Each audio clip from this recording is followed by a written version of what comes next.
quarantine stretches on, and the wintry spring has rolled into a green and humid summer. People emerge from their homes and begin to navigate the waters of this new reality. This is the longest break from performing music I've had in several years, and find it a difficult and lonely blessing.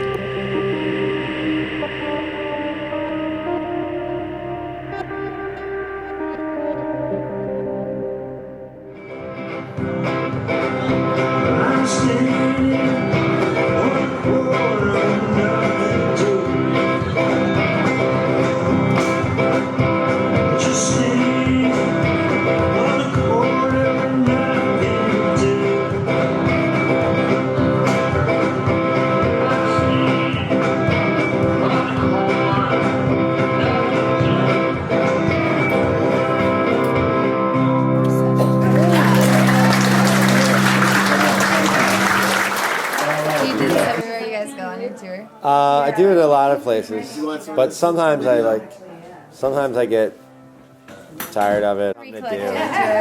What's that? It's nice to recollect your tour. Yeah, I look back at it. Yeah.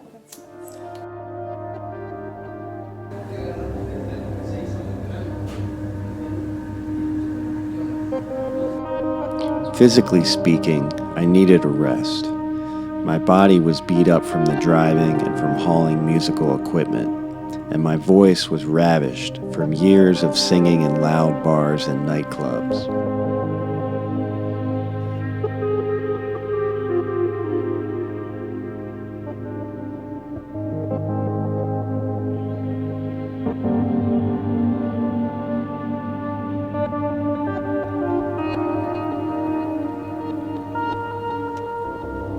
With newfound time on my hands, I spend a lot of time in nature. I walk the North Country Trail every day. It runs right through my backyard. The forests of northern Wisconsin remind me of the pine barrens of New Jersey, which lie just west of the southern coast, where I grew up. There is a reason why Atlantic City has held its popularity year after year as America's top vacation spot. Because no matter where you go, you will find no other city that offers such a variety of accommodations and such an endless list of things to do.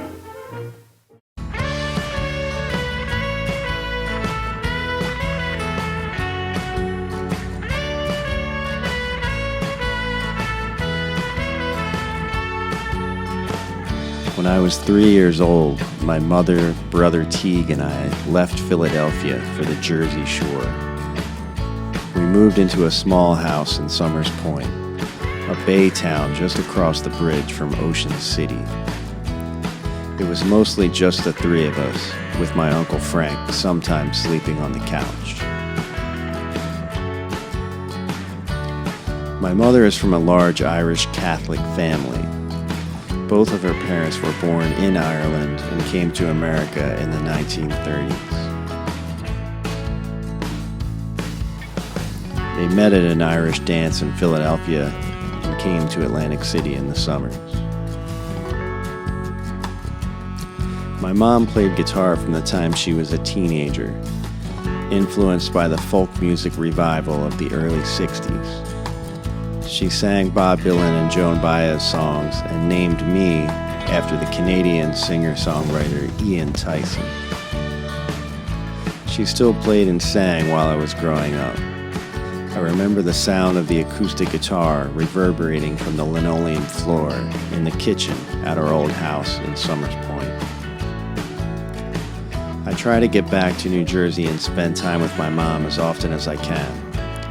Like her own mother, she is almost always joyful and is genuinely interested in the people around her. Perhaps it comes from the Irish culture, or maybe it's just a rare gift. Just testing my camera. Oh, no. How do you get me what I'm looking to be? And this is the worst, please. Oh, I don't know. It's got to be one that I know. No, you don't have to sing. I'm just Are you taping videotaping it? Yeah. No, it's just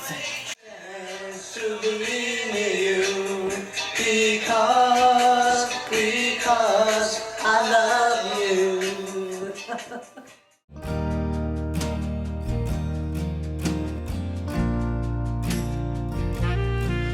My dad took a job in New York City and lived in nearby Manawhan, New Jersey, with his second wife Susan and my younger brother Morgan. He would drive down to South Jersey to pick up Teague and me and take us to his house on weekends.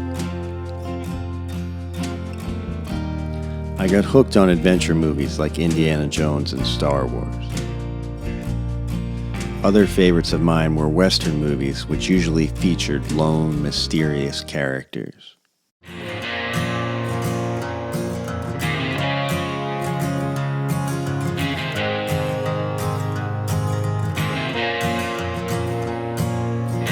The long drive up and down the Garden State Parkway to my dad's house no doubt prepared Teague and me for life on the road in Hobo Nephews of Uncle Frank.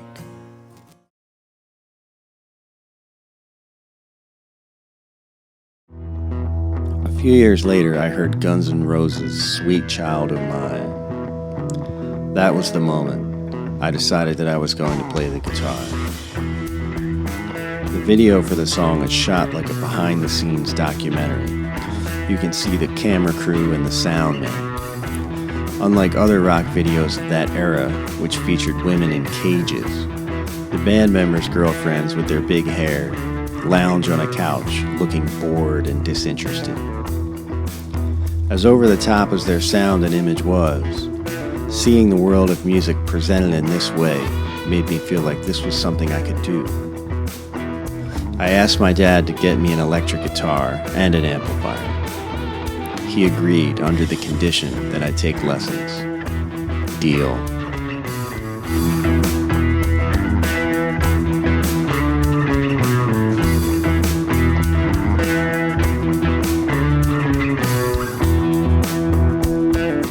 My friend Joel also got a guitar, and we started learning songs from guitar magazines by ear and from our guitar teacher. The following year, we were joined by drummer BJ Capelli, along with guitarist Mike Smith. Mike already had a great sound on the guitar. BJ was also very accomplished and wowed our elementary school auditorium with his epic drum solos at school band concerts. The four of us started playing in my mom's garage, and the sound attracted other kids from my 8th grade class, all of who said they could hear us in the next town. We also attracted the police, who shut us down on more than one occasion.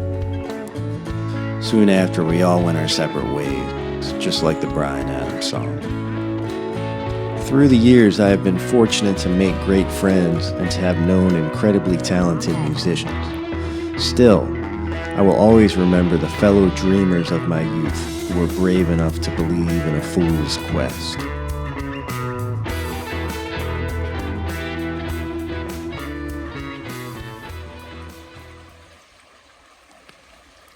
I was never the type to bring the guitar into the woods and play for the birds and the trees. I am more accustomed to a stage or a studio or just in my bedroom. Now I need reasons to get out of the house. Dragonfly right behind the camera. Come get in the shot, Dragonfly. You know, he just flew away when he heard his name. One day I brought my guitar and camera into the woods and set up to play. It's amazing the things that are drawn to you when you stop moving and just sit. Deer don't like intruders much, but they don't seem to be afraid of guitar players. Are we cool? Are we hanging out or what?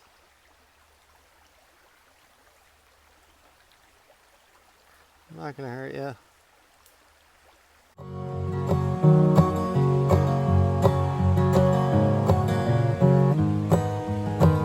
Just let it pass, it doesn't matter.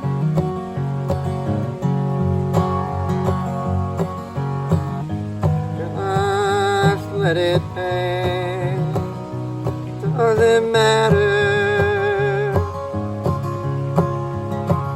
They're talking about me. Said my time has passed. I've selling record. This one should be the last. I'm singing like a hit parade, marching up the street with the whole brigade, yeah. Singing teardrops in the rain, paper airplane in a hurricane. It's just teardrops in the rain, paper airplane in a hurricane. It's just teardrops in the rain, paper airplane in a hurricane.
Years later, the opioid epidemic hit New Jersey hard, and many of the friends I grew up with were affected by it, including Joel, who is no longer with us.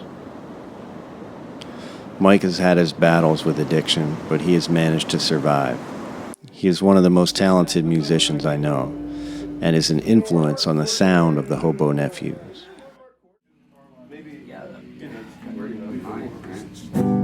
Yes, sir. Look out, Mama, there's a train up the river. The big red hill, dragging on the rail. You better call John, know about the years you glitter. Well, lay a mile away.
Mike and I still get together to play and have recently done some gigs together at the Jersey Shore. He also plays lead guitar in my new song, Making It Shine.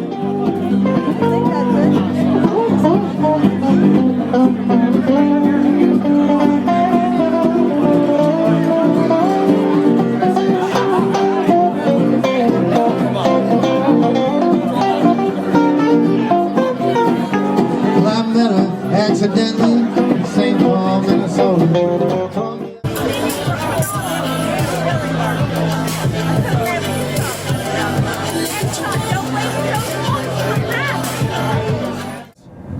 Was the old Sullivan's Bar. Good fine dive. This was Wawa for the longest time. Now it's Sherman-Williams as of about a week ago. And here's our third new auto place at Summers Point AutoZone. That's where Schooners was. I wanted to make a documentary about the music that came out of Summers Point, but it never came to fruition. However, Mike and I did take a drive to film some local historic spots. We tried to approximate the location where the legendary music venue Tony Mart's once stood. Tony Mart's had a full showroom with go-go dancers and legendary rock and rollers, like LaVon and the Hawks, Bill Haley and the Comets, Del Shannon, Dwayne Eddy, and Conway Twitty. The Hawks played a residency there in 1965 before being recruited to New York, where they joined Bob Dylan and later became the band.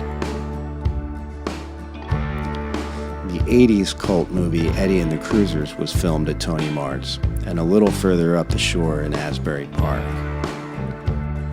There's a great scene where the Cruisers are rehearsing on the roof of the club with the Summers Point Bay in the background.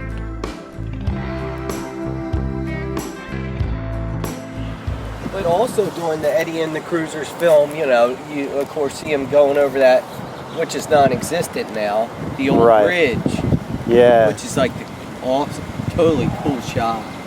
I am always trying to stay close to the music of my youth, rock and roll music. I have spent most of my life chasing after it and sharing it with others.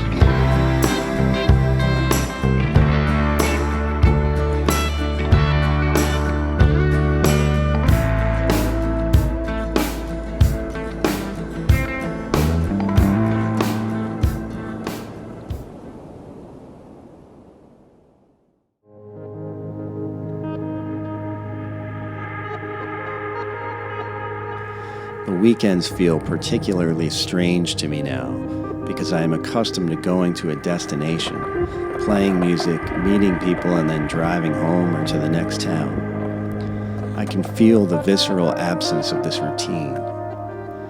Lately, I've been going on drives without a destination. One weekend, I ended up in Hayward, Wisconsin, and skated in the park for hours. Not another soul around.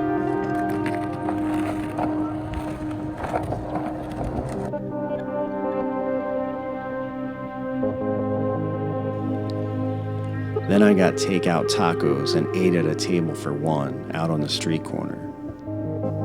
There was only one couple there, and the world felt like a lonely place. I walked around the town looking for signs of life, but I knew I wouldn't find any. Even if I had, I was wary of being around people for fear of spreading or catching the virus. I felt like a character in an episode of The Twilight Zone, and the brightly lit but silent world seemed to close in on me. I wandered past empty bars, vacant movie theaters, and trafficless streets before inevitably breaking down. I retreated to my parked car and recorded my thoughts on camera. Fucking just emotional. Just the weekends have been really hard for me because I'm just used to traveling and it's kind of my whole connection with people in the world is playing music. And every time the weekend comes, that's what my body and my soul want to do. And this weekend, I just drove to this town, Hayward. It's like a half an hour from where I'm living right now. I've actually never even been here. But it's so weird to just go to a place that's mostly empty and not interact with anybody, you know, in the middle of the summer. I went to the skateboard park here and I skated for a while. And that was cool. I was listening to Talking Heads and Bowie and Prince while I skated, and it felt good in a way, but it also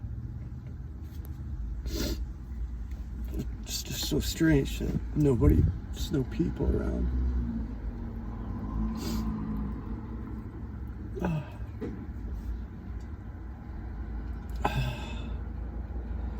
Fuck. We played a show in months. It's like I wonder if I even have the stamina to do it. Like I think about driving all over the place and working as hard as I have,